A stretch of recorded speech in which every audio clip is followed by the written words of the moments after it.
Hello అందరికీ. So welcome to marine life Telugu.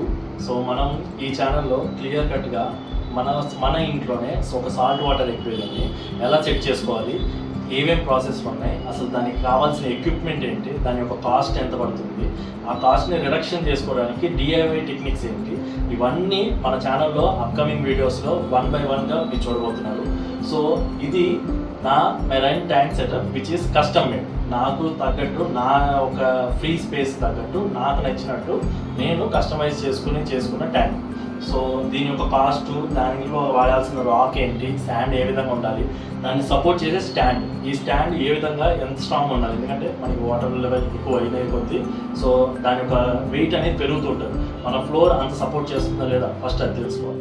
Second point వచ్చేసి location. మీరు ఇంట్లో ఎక్కడైతే టైం ఎక్కువ స్పెండ్ చేస్తున్నారో అక్కడ మీ సాల్ట్ వాటర్ ఎక్వేరియం కానీ అలియాస్ మెరైన్ ఎక్వేరియం కానీ సెట్ చేసుకునేటట్టు ప్లాన్ చేసుకోండి. నేను వర్క్ ఫ్రమ్ హోమ్ ఎక్కువ చేస్తున్నాను సాఫ్ట్వేర్ జాబ్ ఎంప్లాయీగా. సో నా వర్క్ ఫ్రమ్ హోమ్ స్పేస్ వచ్చేసి ఇక్కడే ఉంటుంది, నా డెస్క్ ఇది. సో ఇక్కడ నుంచి నేను ఎక్కువగా విజువలైజ్ చేసుకోవడానికి పక్కన ఉండేటట్టుగా నేను ఈ ప్లేస్ లొకేషన్ చేసుకొని ఎక్కువగా టైం స్పెండ్ చేసే లొకేషన్ ఏంటి మీ హౌస్లో, సో అలాంటి ఏరియాలో చూస్ చేసుకుని ఆ విధంగా పెట్టుకోండి. And third one is sunlight ఎక్కువ పడకూడదు. సన్లైట్ పడితే డిఫరెంట్ ఇష్యూస్ వస్తాయి. అవి ఏంటనేది కూడా మన ఛానల్లో డిస్కస్ చేస్తూ ఉంటాము. So welcome to marine life Telugu. This is our first video. And ఇప్పటి నుంచి మనం ఏదైతే చూడబోతున్నామో ఒక్కొక్క వీడియో ఎపిసోడ్గా మన ఛానల్లో రిలీజ్ అవుతూ ఉంటుంది. So please make sure that you subscribe to our channel. Thank you.